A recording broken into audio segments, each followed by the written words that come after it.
Hello, Faith United. Welcome once again to our youth video lesson. This has been a busy week for us, hasn't it? If you got a mission box, I hope you really enjoyed that. I know that I enjoyed doing that with my family and my kids as well. And I hope that that was just a blessing to you and that you were able to bless others with that. Today, I want to start with a story. So if you want to pause your video, you can get yourself a cup of hot chocolate, you can settle in. It may not be that long, but hopefully it will be interesting. Once upon a time, there was a king, and there was a lowly, poor man who lived in a village near the king.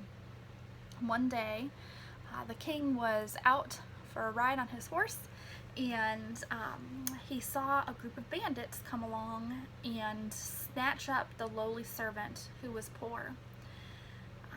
The king did not like this, and so he quickly raced on his horse to the bandits, and he said, "Stop, stop, stop.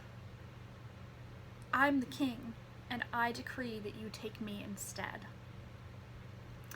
So the servant was set aside, and of course the bandits thought, oh, this is a much better prize. So they took the king along with them, and the king said, "I am giving my life for you," to the servant. So the bandits take the king off. The king, of course, is very strong, he's very powerful, and so through the course of time he overcomes them, and he comes along and he finds the servant, and he takes the servant into his castle, and he says, "From now on, you are going to live with me, and you are going to be my brother." And he has put his robe upon him, he clothed him in his royal purple robes, and they lived happily ever after. So,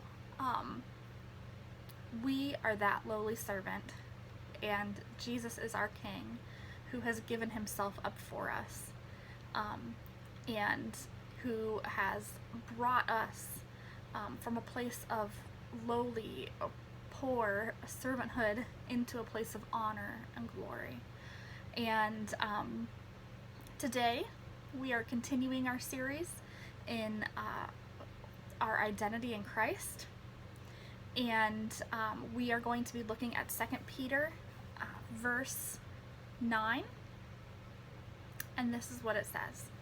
It says, "But you are a chosen people, a royal priesthood, a holy nation, a people belonging to God, that you may declare the praises of him who called you out of darkness into his wonderful light. Once you were not a people, but now you are the people of God. Once you had not received mercy, but now you have received mercy." So today we are talking about being chosen. So our tagline for today is that in Christ I am chosen. So you may be thinking about that, and it may not seem that exciting to you until you think about a time where you weren't chosen. So when I was a kid and I was growing up, when they would do the whole lineup and then they'd have two kids pick everybody for the dodgeball team, I was very fortunate to be usually called somewhere in the middle. I was not usually called last. I was not good at things, but I was not bad at them, so I had the blessing of being average when it came to sports. Now I am not good just in general, so you could call me last and that would be appropriate. But at the time, I was kind of like I could maybe throw a ball and I wouldn't get out, first. So, I was chosen kind of in the middle. But maybe you are a person who was consistently chosen last. And so when you think of being chosen, that kind of maybe sparks something within you. I have experienced not being chosen for certain things in my life. I have experienced being cast out, being rejected. I have experienced, things that I have gone through or things that I have done wrong and being cast off.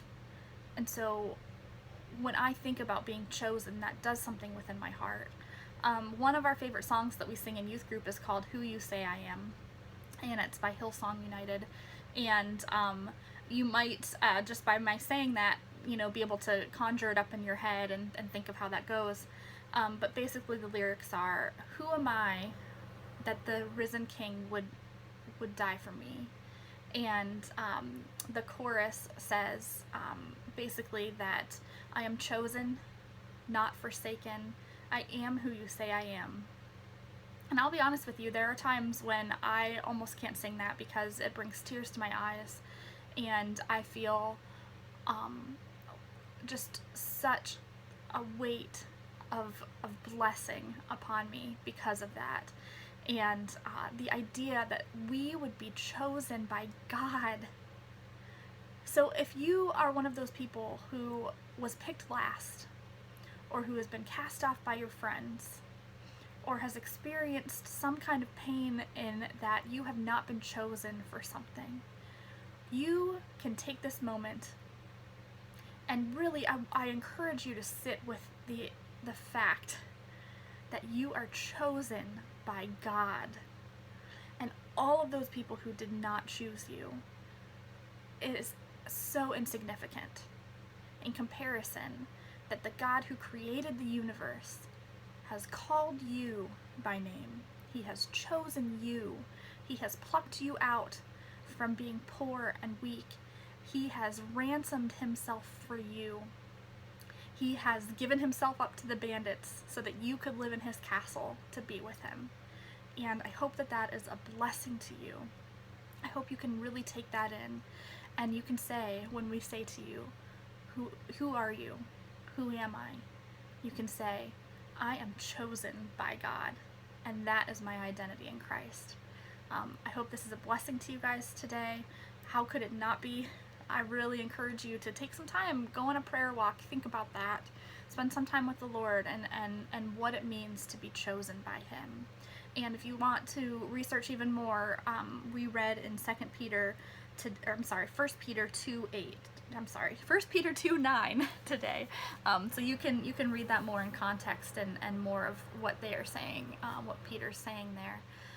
In the meantime, I am praying for you.